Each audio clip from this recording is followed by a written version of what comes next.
جانم فدائے حیدری یا علی علی علی۔ ان کو کوئی سمجھ ہی نہیں سکتا۔ تو ذات علی دیکھیے کہ رسول اکرم صلی اللہ علیہ وسلم فرماتے ہیں کہ میں علم کا شہر ہوں۔ کیا کہا رسول اللہ نے؟ کہ میں علم کا شہر ہوں اور علی اس کا دروازہ ہے۔ کتنا قریبی تعلق اور کتنی گہری نسبت مولا علی سے رسول اکرم صلی اللہ علیہ وسلم کو دیکھیے، کہتے ہیں کہ میں شہر علم ہوں اور علی اس کا دروازہ ہے۔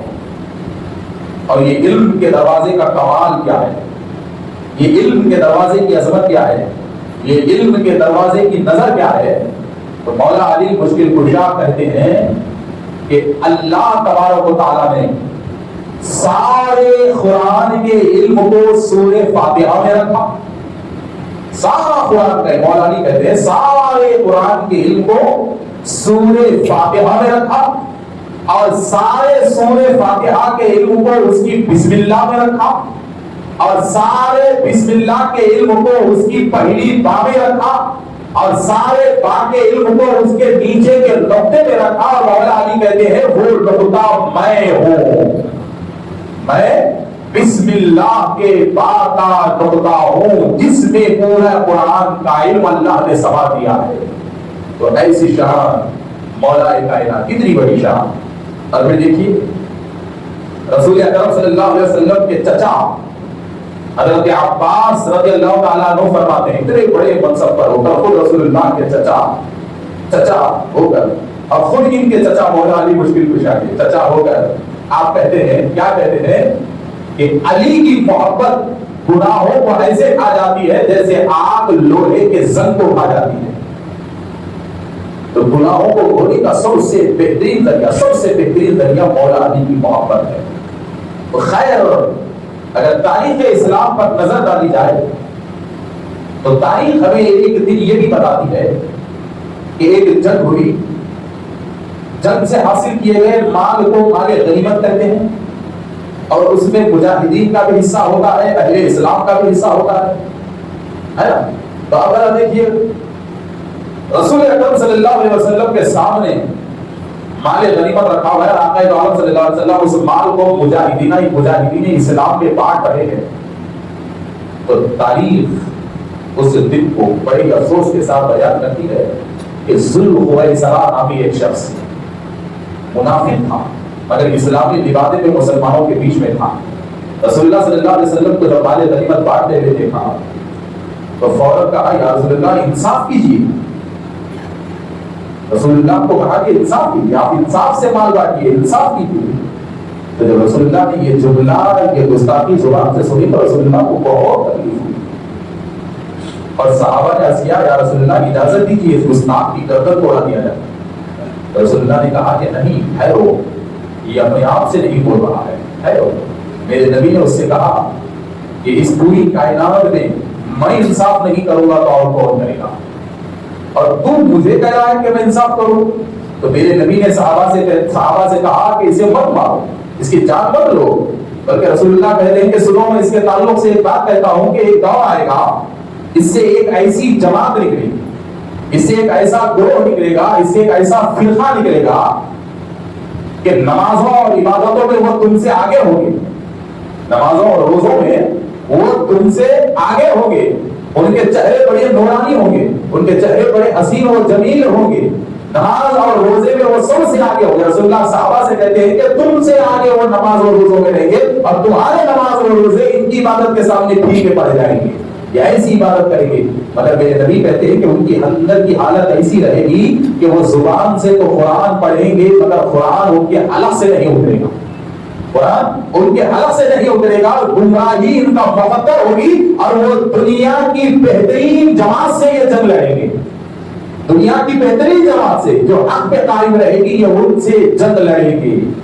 اور میرے نبی نے کہا کہ اس جنگ میں ان کا جو سردار رہے گا اس کا چہرہ کالا رہے گا، اور رسول اللہ نے نشانی بتائی کہ اس کی علامت یہ ہوگی کہ وہ بڑا قوی ہیکل رہے گا، مگر اس کے سینے کا ایک حصہ عورت کے سینے کے جیسا ہوگا، اور اس کے اوپر سور کے دم پہ جیسے بال ہوتے ہیں ویسے بال رہیں گے، ویسے بال رہیں گے۔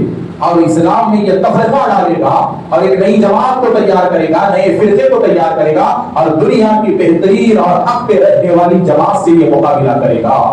تو اگر آتے محترم تو ذرا دیکھیے کہ یہی ارشاد مولا علی مشکل کشا کی شہادت کی کڑی بن جاتی ہے، یہی ارشاد۔ تو ذرا دیکھیے زمانہ گزرتا گیا، زمانہ گزرتا گیا، خلافت کا دور شروع ہوا، مولا علی مشکل کشا علیہ السلام منصب خلافت پر بیٹھ گئے۔ تو مختصر کہوں گا کہ خارجیوں کے فتنے نے سر کو اٹھایا۔ بڑا ہی مشہور تاریخ ہے مولا علی مشکل کشا کے دور میں خارجی فتنہ، خارجی فتنہ۔ اور وہ خارجی فتنہ خود اپنی اختیاری حکومت کو بنا بیٹھا تھا، خلافت کا انکار کر بیٹھا تھا۔ کئی معاملات اور کئی مسائل تھے، کئی معاملات کئی مسائل تھے، مگر ان پہ ہاتھ ڈالنے کے لیے انہیں برا بھلا کہنے سے لوگ آگے پیچھے ہوتے تھے۔ کیوں معلوم؟ ان کے چہرے بڑے نورانی تھے، داڑیاں بڑی اچھی تھی، زلفیں تھی، لمبی لمبی وہ نمازیں پڑھتے تھے۔ رسول اللہ نے کہا کہ وہ ایسی نمازیں پڑھیں گے، وہ ایسے روزے پڑھیں گے کہ تمہاری نماز تمہارے روزے پھیکے پڑ جائے گے، ٹھیک ہے پڑ جائے گے تمہارے نماز اور روزے۔ اور وہ قرآن پڑھیں گے مگر قرآن ان کے حلق سے نیچے نہیں اترے گا۔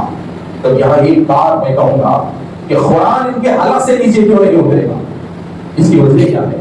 تو یہاں تاریخ اٹھا کر دیکھو کہ تاریخ بتاتی ہے کہ یہ گمراہ کیوں ہوئے، گمراہی کا مقدر کیوں بنا۔ اللہ نے ان کے چہرے پہ نور بھی دیا، نمازی بھی تھے، روزے دار بھی تھے، قاری قرآن بھی تھے۔ یہ قرآن پڑھتے تو لوگوں پہ رفت طاری ہوتی، لوگ خوف خدا سے روتے تھے، ایسے بہترین یہ قاری قرآن تھے۔ مگر نبی نے کہا کہ یہ بے عمل ہو گئے، یہ گمراہ ہو گئے، گمراہی کا مقدر ہوگی اور قرآن ان کے حلق سے نہیں اترے گا۔ اتنے بڑے نمازی، اتنے بڑے قاری قرآن، اتنے نورانی چہرہ رکھنے والے، اتنے بڑے عمل والے لوگوں کے حلق سے آخر قرآن کیوں نہیں اترا؟ اس کی وجہ کیا ہے؟ تو وجہ نہروان کا میدان بتاتا ہے کہ عمل کی مقبولیت کے لیے دل میں علی کی محبت چاہیے۔ جس دل میں مولا علی کا بغض آ جاتا ہے پھر اس کے دل میں قرآن نہیں اترتا۔ کہ رسول اللہ کی حدیث واضح کر رہی ہے کہ قرآن تو زبان پر رہے گا، اگر دل میں مولا علی کا بغض رہا تو پھر وہ زبان کی قرآن تمہارے دل میں نہیں اترے گی اور گمراہی تمہارا مقدر بن جائے گا۔ اگر کہ تم کتنے بھی بڑے عالم کیوں نہ ہو جاؤ، تمہارا چہرہ کتنا بھی خوبصورت کیوں نہ ہو جائے، تم کتنے بھی بڑے نمازی کیوں نہ ہو جائے، اگر دل میں مولا کائنات سے بغض آ گیا تو زبان کی کوئی چیز تمہارے دل پہ اثر نہیں کرے گی اور عمل رکھ کر بھی گمراہی تمہارا مقدر ہو جائے گا، علم رکھ کر بھی گمراہی تمہارا مقدر ہو جائے گا۔ اسی لیے رسول اللہ نے کہا کہ اگر حق کو تلاش کرنا ہے تو یہ دیکھو علی کی طرح ہے۔ اگر تمہیں حق کی ضرورت پڑے کہ حق کو تلاش کرنا ہے کہ کون حق پر ہے، کون گمراہی پر ہے، حق میں باطل تمہیں سمجھ نہیں آ رہا ہے، تو ایسے وقت میں دیکھو کہ علی کون سی صف پہ ٹھہرے ہوئے ہیں، اس لیے کہ جس صف پہ تمہیں علی نظر آئیں گے وہی حق تمہیں نظر آئے گا، وہی حق تمہیں نظر آئے گا۔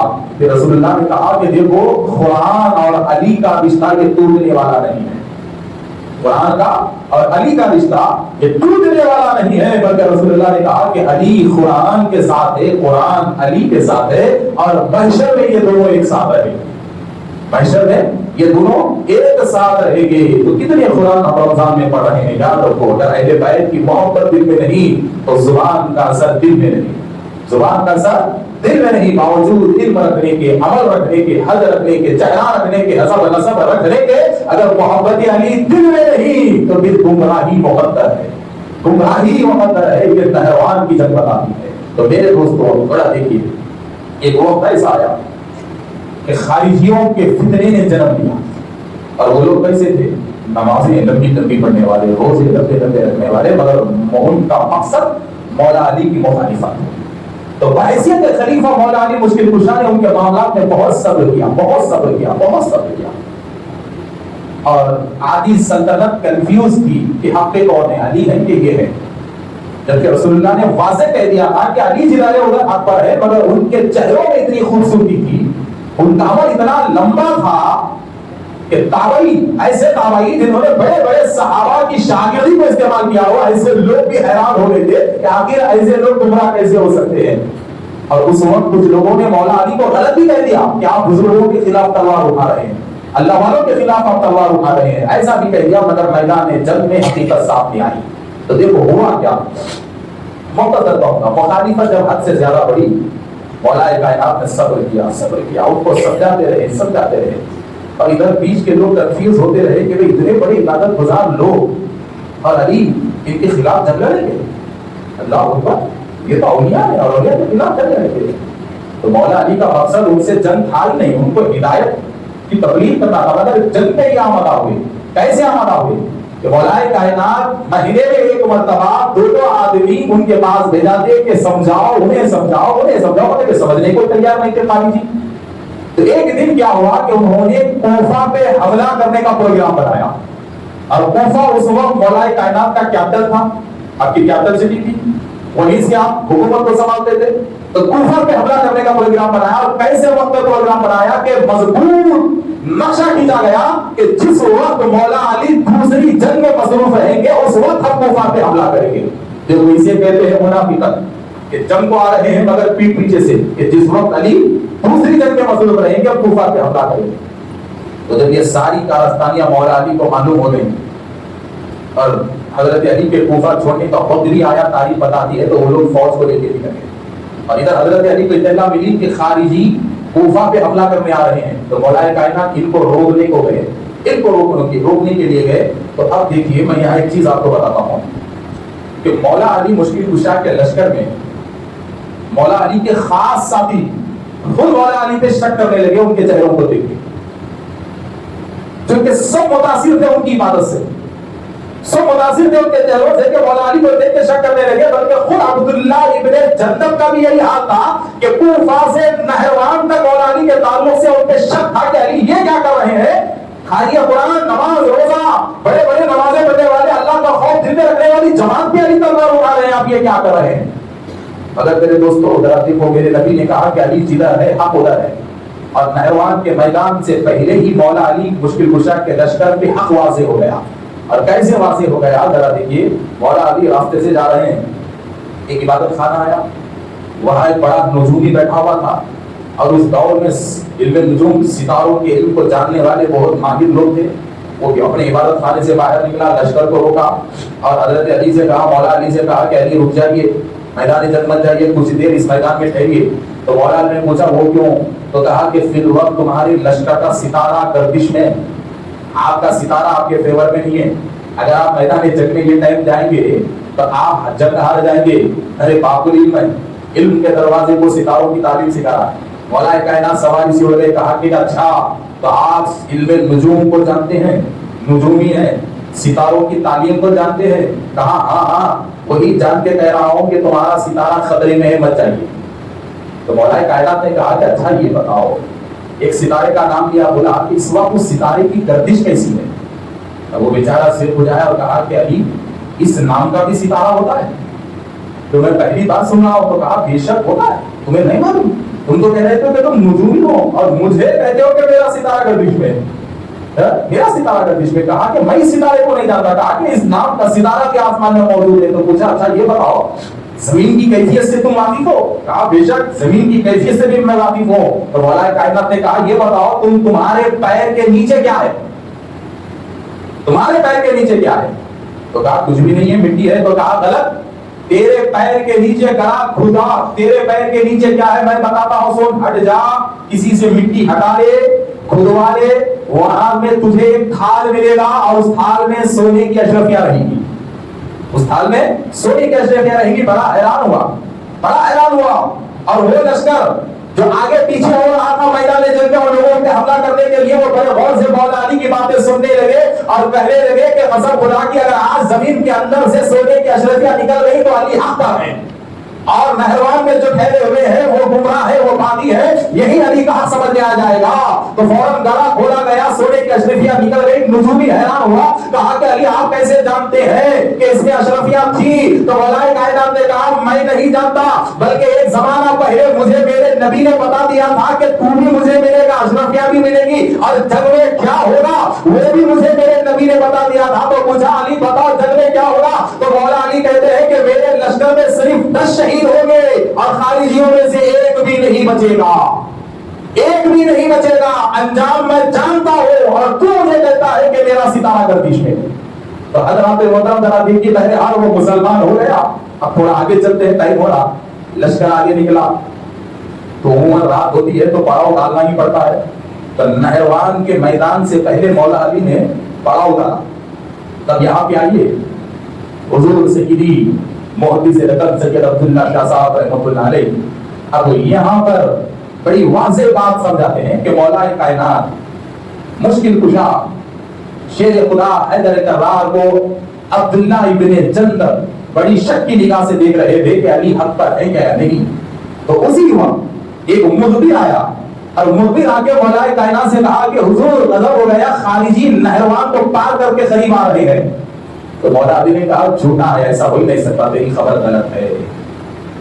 اتنے دوسرا آیا، کہا کہ حضور اس کی خبر صحیح ہے، نہروان کا میدان پار کر کے خارجی نکل چکے ہیں۔ تو مولا کائنات نے کہا ہرگز ہرگز ہو ہی نہیں سکتا، رسول اللہ کی زبان غلط ہو ہی نہیں سکتی، اس لیے کہ میرے نبی نے کہا کہ ان کا قبرستان نہروان کا میدان ہوگا، بھلا وہ اپنی خبروں کو چھوڑ کے پار کیسے آ سکتے ہیں، اپنی خبروں کو چھوڑ کے پار کیسے آ سکتے ہیں۔ تو یہاں مودی سے لکن کہتے ہیں، لکھتے ہیں کہ عبداللہ ابن جندب نے یہی ارادہ کیا کہ قسم خدا کی اگر علی کا یہ جملہ غلط نکلا اور خارجی نہروان پار کر کے آ گئے تو سب سے پہلے علی سے میں ہی جنگ لڑوں گا، اس لیے کہ علی حق پہ نہیں رہیں گے، اور اگر خارجی نہروان ہی میں رہے تو سب سے پہلے علی کے ساتھ تلوار میں اٹھاؤں گا۔ یہ سوچے صبح ہوئی، نہروان کے میدان میں گئے تو وہاں جو فوج، چونکہ ان کا کوئی قصور تھا ہی نہیں، ان کے چہرے ایسے تھے، بزرگ چہرے تھے بیچاروں کے، بزرگ چہرے تھے۔ آج ہم دیکھ رہے ہیں نا کئی بزرگ چہروں سے اہل بیت کا خوف نکلتا ہے، کیا نہیں چل رہا ہے، کوئی نئی بات نہیں ہے۔ تب ذرا دیکھیے چلا مسئلہ، چلا حضرت علی گئے نہروان کے میدان میں ٹھہرے، عبداللہ ابن جندب نے دیکھا کہ ایک انچ بھی نہیں ہٹے، ایک انچ بھی نہیں ہٹے، تو فوراً کہا کہ اللہ تیرا شکر ہے کہ تو نے علی کے حق کو میرے اوپر واضح کر دیا، علی کے حق کو میرے اوپر واضح کر دیا۔ تو مولا علی نے عبداللہ ابن جندب کو مڑ کر دیکھا، کہا کہ ابن جندب دل کو تسلی ملی، دل کو تسلی ملی، کیا تمہیں حق واضح ہو گیا؟ اب مختصر یہ کہ میرے دوستوں دیکھیے وقت ختم ہو گیا، یہ جنگ ہوئی، بڑی خون ریز جنگ ہوئی، سارے گمراہوں کا صفایا ہوا، سارے گمراہوں کا صفایا ہوا، اور وہ لوگ ایسے تھے کہ جب جنگ ختم ہو گئی تو ان کے نورانی چہرے دیکھ کر مولا علی مشکل کشا کے لشکر میں جو لوگ تھے نا وہ حیبت میں تھے کہ کیا پتا کوئی نیک ہمارے ہاتھ سے مر گیا ہو، کوئی عمل صالح کرنے والا ہمارے ہاتھ سے مر گیا ہو۔ سوچنے لگے کہ کیا کہا، اللہ سے دعا کرنے لگے کہ مولا یہ نورانی چہرانے والوں کو ہم نے ختم کیا ہے، پروردگار اب تو ہی ہم پہ حق کو واضح کر دے، تو ہی ہم کو حق پہ واضح کر دے۔ تو حضرات محترم دیکھیے کہ تاریخ بتاتی ہے کہ ان کی عبادتیں، ان کے چہرے اتنے نورانی تھے کہ تلوار تو مولا علی کے حکم پہ انہوں نے چلائی، مگر تلوار چلانے کے بعد وہ اپنے عمل پہ افسوس کرنے لگے۔ تو جب مولا علی مشکل کشا نے لشکر کے افسوس کو دیکھا تو فوراً ان پہ حق واضح کرنے کے لیے اپنے لشکر کو حکم دیا، کیا حکم دیا کہ فوراً حکم دیا کہ ان کے سردار کو ڈھونڈا جائے، مگر وہ بیچارہ سردار مل ہی نہیں رہا ہے، وہ بدبخت ملتا ہی نہیں ہے۔ جب اس کی لاش نہیں ملتی تو یہ اور بھی حیران ہو گئے کہ ناحق کے ہم نے پتہ نہیں، ناحق کے ہم نے تلوار چلا دیا، ناحق کے ہم نے جنگ لڑ لیا، ایسے ایسے وسوسے آ رہے تھے، مگر مولا علی مشکل کشا کہتے ہیں ہرگز نہیں، ہرگز نہیں، تم حق پر ہو اور میں بھی حق پر ہوں۔ رسول اللہ کی زبان سے ہمیشہ حق نکلتا ہے۔ میرے نبی نے مجھ سے کہا تھا کہ علی اس بدبخت کی لاش بھی اسی میدان جنگ میں ملے گی اور اس کی زندگی بھی یہی ختم ہوگی۔ تو میرے دوستوں جب لاشوں کے ٹکڑوں کو ہٹایا گیا تو 40 کٹے ہوئے جسموں کے نیچے اس کی لاش دبی ہوئی تھی، اور حضرت علی نے کہا کہ نشانیاں دیکھو، تو پہلے جو میں نے نشانی بتایا تھا کہ اس کا ایک سینہ عورت کی سینے کی طرح ہوگا اور اس کے سینے پہ صوفر کی دھن کی طرح بال ہوں گے اور وہ بڑا کالا ہوگا، ساری نشانیاں اس کی لاش میں واضح ہو گئی۔ اللہ کا شکر ادا کیا۔